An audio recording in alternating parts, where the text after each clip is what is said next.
من مثال میگن که یک کپیرکی را پیغمبر صلی الله علیه و سلم پرسید که الله در کجای؟ گفت فی السما، در آسمان.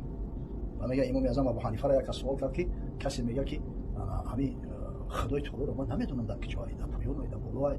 میگه که کسی اگر بگه که خدای تعالی در پایان کافر میشه.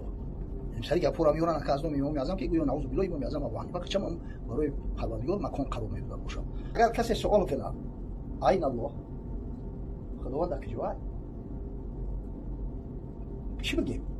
میگه در جواب که بگیم که کان الله ولم یکن عین، کان الله ولم یکن مکان. الله بود، عین نبود، سوالی کجا نبود، هیچ مخلوقی نبود در دنیا.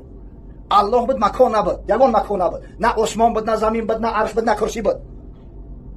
فانه الان علی ما قبل خلق المکان. خداوند در همون موضع و همون مقصد چیز قرار داره که قبل از آفریدش تمام همین مکان ها بود. خداوند بی نیازه همه این مکان ها. آخه نعوذ بالله ذات پروردگار را چگونگیش ما نمیدونیم. ما خداوند با صفاتش میشناسیم، با همون صفاتی که ذکر کرده. خب هر کس در ذهنش آوردن بگیره پروردگار در فلان جای مکانش این جای او ایسته عقیده اسلامی را خراب میکنه بدبختو. اونم یکی از بزرگان علما میگن که یکی از علتهای زیاد شدن ریشه دووندن اتئیسم در اروپا همین دین نصرانی است. کاری هر باز نیست که من گفتم. گوی نرمی باید مردی کنه. اعوذ بالله من الشیطان الرجیم. بسم الله الرحمن الرحیم. الحمد لله رب العالمين والصلاة والسلام على سيدنا محمد وعلى آله وأصحابه أجمعين. اما بعد، برادران محترم، 20 سال یا 30 سال پیش اکثر ما و شما به همین عقیده بودیم که الله تعالی به ذاتش در همه جا هست، و دیگر اینکه اکثر مردم ما به این عقیده نبودن که الله تعالی بالای عرش است. و حالا ادعا و دعوا داریم که ما اهل سنت و جماعت هستیم. اهل سنت و جماعت ایمان به قرآن و احادیث پیغمبر صلی الله علیه و سلم دارند و مجتهدان و عالمان و مفسرهای بزرگ دارند و کتابهای دینی خصوصا تفسیرهای بهترین و مشهور دارند. و ما می توانیم که از همین تفسیرهای مشهور اهل سنت و جماعت اثبات کنیم که الله تعالی به ذاتش هر جا نیست، بلکه به علمش با مخلوقاتش هست. یعنی علم الله تعالی همه مخلوقاتش را احاطه کرده است و الله تعالی علیم است، یعنی میداند همه مخلوقاتش را و از حال احوالشان برابر خبر دارد و چه مخلوقاتی گذشته باشند و چه حاضره و چه آینده همه‌اش را برابر میداند و از حالشان 100% خبر دارد. اکنون از تفسیر مشهوری که در وطنمان همه عالمان او را خواندند و میخوانند، از این تفسیر اثبات میکنیم که الله سبحانه با همراهی ماست، با علمش نه به ذاتش. و این تفسیر جلالین میباشد. همه عالمان وطنیمان و شاگردانشان این تفسیر جلالین را میدانند و این تفسیر جلالین یکی از کتابهای بزرگ درسیشان میباشد. در این تفسیر جلالین در سوره حدید در تحت آیت 4 دیده شود، صاحب این تفسیر صراحتا و آشکارا گفته است الله به علمش همراه ماست. از آیت بشنوید. اعوذ بالله من الشیطان الرجیم. والذی خلق السماوات والارض في 6 ایام ثم استوى على العرش يعلم ما يلج في الأرض وما يخرج منها وما ينزل من السماء وما يعرج فيها وهو معكم أينما كنتم والله بما تعملون بصير. اوست، یعنی الله اوست آنکه آفرید آسمان ها و زمین را در 6 روز، بعد از آن بالا شد بر عرش. میداند آنچه داخل می شود به زمین و آنچه خارج می شود از زمین و آنچه فرود می آید از آسمان و آنچه بالا می رود در آن، و او با شماست هر جا که باشید و الله به آنچه میکنید بیناست. انا تحت همین آیت و هو معکم اینما کنتم، صاحب تفسیر جلالین گفته است که ای بعلمه، و هو معکم اینما کنتم ای بعلمه، و هو معکم اینما کنتم ای بعلمه، و او با شماست هر جا که باشید به علمش، و او با شماست هر جا که باشید به علمش. و دیگری که با دو تفسیر مشهور اهل سنت و جماعت اثبات میکنیم که الله سبحانه بالای عرش است و این دو تفسیر هم بزرگترین و مشهورترین تفسیرهای اهل سنت و جماعت هستند. یکیش تفسیر طبری است و دیگرش تفسیر قرطبی است و این دو تفسیر را هم عالمان وطنیمان و شاگردانشان خوب میشناسند. میرویم به طرف تفسیر طبری. سوره طه آیت 5. اعوذ بالله من الشیطان الرجیم. الرحمن على العرش استوى. الرحمن على العرش استوى. وای بسیار بخشاینده است بر عرش است. یعنی الله بسیار بخشاینده است بر عرش است. تفسیر طبری گفته است الرحمن على العرش ارتفع و علا. الرحمن على العرش ارتفع و علا. یعنی صاحب تفسیر طبری استوا را به معنی ارتفاع و علا گرفته است. ارتفاع و علا معنی بالا شدن. ارتفاع یرتفع و علا یعلو. یعنی الله بر بالای عرش است. و دیگر در سوره حدید در تحت آیت 4 امام طبری تفسیر کرده گفته است ثم استوى على عرشه فارتفع عليه وعلا. ثم استوى على عرشه فارتفع عليه وعلا. این عبارتی خودی امام طبری است. بعد از آن استوا را به معنی چی گرفته است؟ استوا را در اینجا به معنی ارتفاع و علا گرفته است. استوا را به معنی ارتفاع و علا. ارتفاع و علا معنی بالا شدن. تفسیرش میشه که یعنی بالا شد الله بر عرش. بالا شد الله بر عرش.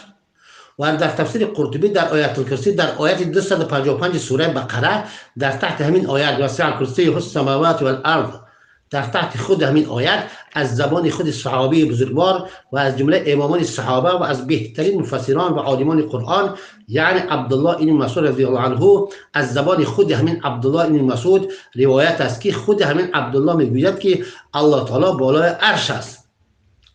و بعضی عالمان کم سواد یا به سواد به خبر از عقیده دینی میگویند که این خیلی سوال که الله در کجاست یا الله بالای عرش است، این خیلی سوال و سخنان را 4 جوان گمراه و به مذهب از خودشان برآوردند. و حالا امروز ها میشنویم که این سوال که الله در کجاست یا الله بالای عرش است، این سخنان جوانان امروزا نبوده است، بلکه این سوال الله در کجاست یا الله بالای عرش است، اینها عقیده دینی اسلامی بودند و عقیده پیغمبر و اصحابش بوده است. سبحان الله سبحان الله. الله رحم کند. عذاب الله بسیار سخت است. یک چیز را خودمان نمیدانیم، چرا جوانان و موحدان و یکتاپرستان و غیوران امت را نسبت و تهمت به گمراهی و جهالت میکنیم؟ فردا قیامت نزدیک است، بنابرای رفتن داریم. روز سخت و پرخوف و خطر در پیش رویمان است. وای بر حالتان کسانی که از عقیده اسلامی به نصیب شده اید.